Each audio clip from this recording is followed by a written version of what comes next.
Hello and welcome back to the Joe Reviews. So Newcastle's manager search looks to be over. Eddie Howe, it looks like, is agreed a 2.5 year deal, so that'll be up until the end of the 2023-24 season. Was obviously sacked Steve Bruce a couple of weeks back. I was so happy with it, even though it's taken a couple of weeks to get the manager in. You know, we've been linked with Paulo Fonseca, Unai Emery, who turned us down to stay at Villarreal, which was fair enough. You know, club in the Champions League, potentially going to get through into the round of 16, and obviously won the Europa League last season, so the fans obviously like him. Also, Lucien Favre was linked, ex-Dortmund manager. You know, when we're getting linked with these managers, it's a big difference compared to Mike Ashley and the managers we would have been constantly getting linked with. But Eddie Howe looks like he's taking the job on a 2.5 year deal. I'm recording this obviously before the announcement, but bar anything going completely wrong, he will be the manager. To be honest, the announcement could be out by the time I put this video onto YouTube. So it looks like he's going to bring his own coaching staff, which is pretty much what any manager would do, really. So Jason Tindall as assistant, because he did actually take over him from Bournemouth last summer when Howe left, but then he got the sack from Bournemouth. He's also brought in Simon Weatherston and Stephen Purchase as coaches, and Dan Hodges as sports science. Don't know too much about them, but that's his coaching staff. And Graham Jones is remaining as a coach, which I am happy with. He's not long term. He's not the man for the job, but as a coach, I'm happy for him to be there. So we'll look at his managerial career. Quite a short one, to be fair. Obviously, his first job at Bournemouth, he helped them to avoid relegation in 2008-09. That a 17-point deduction, but then they beat Grimsby Town to stay in the Football League. Imagine what could have happened to that club if they went out of business, if they went down. And he's kind of proven, he's probably given hope to clubs in League Two that they can get into the Premier League. They won the League Two title the following season. I think they had a transfer ban in that season. He did leave for Burnley in 2011. He's there for a year and 9 months. But then he left Burnley for personal reasons. He went back to Bournemouth. I think they were struggling in League One when he came in, but he took over them and got them out of League One and into the Championship. And then within 2 years, they were winning the Championship title to obviously get themselves into the top flight for the first time. Fantastic story. And then he kept them in the Premier League for 5 years. They finished 16th in the first season, when pretty much most fans were expecting them to go down. They finished 9th, obviously getting top half. Then they've had 12th, 14th. Unfortunately for them, they did get relegated in 2020. A lot of people for the appointment were bringing up the 4-1 win we had against them, even under Steve Bruce. But at the same time, even though it didn't end well, they had that bad final season, they got relegated. You just got to look at his 8 years at Bournemouth as a whole. One bad year shouldn't ruin the other 7 years.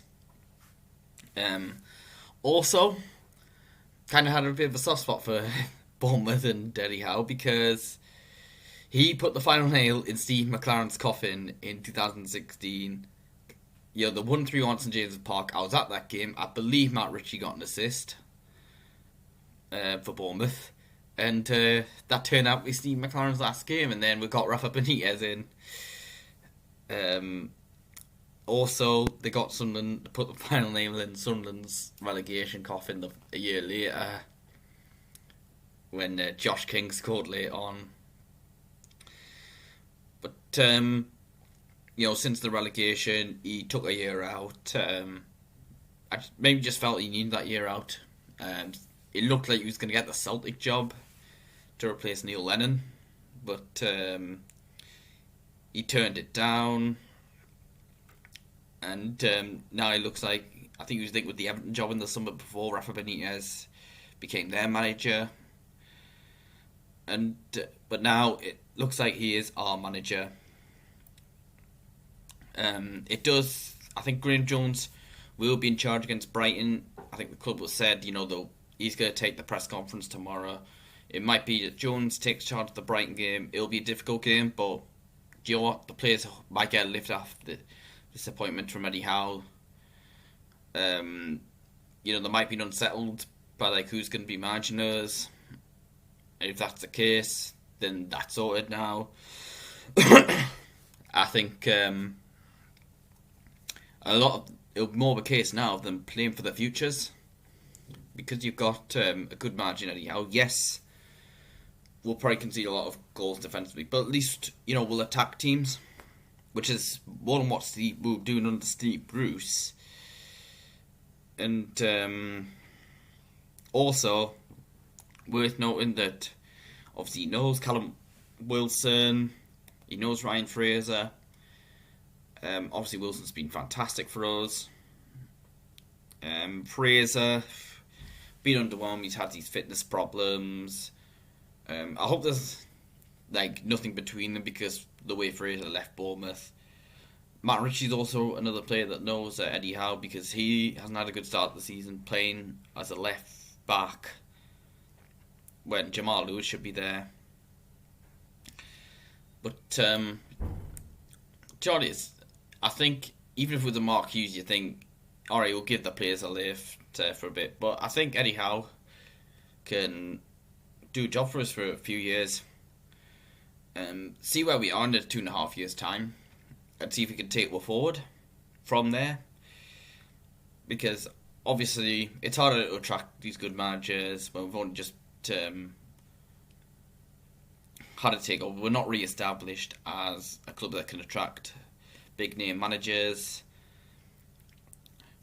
But Eddie Howe, but I'll tell you, yes, a lot of fans would have hoped for a bigger name than Eddie Howe, but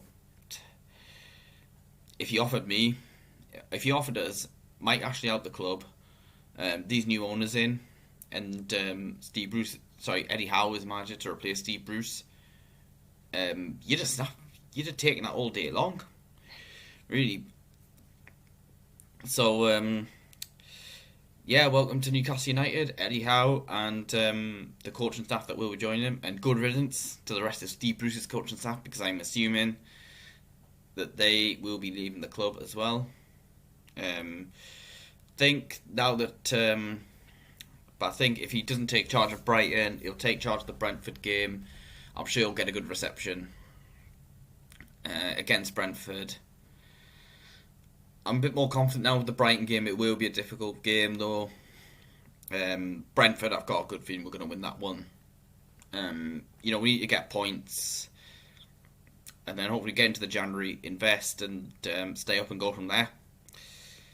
And also, I think next up for the owners, I think no one obviously saw out maybe the sporting director, because that's been talked about.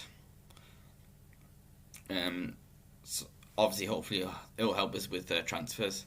So that's all I've got, Ziri. Don't forget to hit like, subscribe to my channel, check out my social media page in the description below. Thank you for watching, and I'll see you later.